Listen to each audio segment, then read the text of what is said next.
নমস্কার, যতন খুলুমকা শুভ সন্ধ্যা সবাইকে। কেমন আছো সবাই? আশা করি সবাই ভালো আছো আর আমি ভালোই আছি। তো সকাল সকাল ঘুম থেকে উঠতে আমি দিকে চিয়া সিড ভিজাই রেখে দিয়েছিলাম।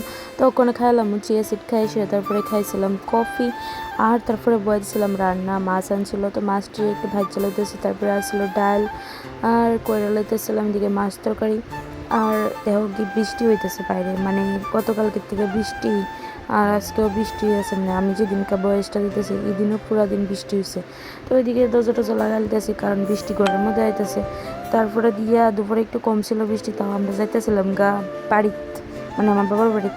তো ওইদিকে যাইতেছি আমরা, আর গেছি পরে দিই মা আর বাবু বয়ে দিছে। তো বয়সে আমরা লোক কথা বলতেছি, আর হ্যাঁ কিন্তু কানে ধরছে না, এটা এমনি জাস্ট একটা পোজ দিছে। তো ওইদিকে গল্প টল্প করতেছিলাম, আর এদিকে সন্টু আইসে অনেকদিন পরে আমরা পাইছে।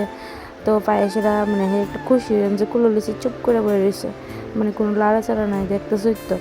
তো হ্যাঁ অনেকটাই খুশি, আর হ্যাঁ আছে না আমার অনেক মিস করে। আমার আছে না মানে অনেক সময় মনে হয় এরা লয়ে আইতাম, বাট অন্য অন্য জায়গার ভিতরে গিয়ে সেটা হ্যাঁ কমফোর্টেবল না, এর লিগা আমি আর আনি না আর কি। সত্যি কথা আছে না, আমার শাড়ি পরতে একদমই অসহ্য লাগে, এমনিতে ভালো লাগে বাট অসহ্য লাগে। তো আমি গিয়ে সেটা বাড়িতে ড্রেস পরে লইছিলাম, আর তারপরে আয়া পড়ছি বাড়ি। একটা জিনিস লক্ষ্য করছি, গিয়েছিলাম একটা শাড়ি পরে বাট আইসে আর একটা শাড়ি পরে।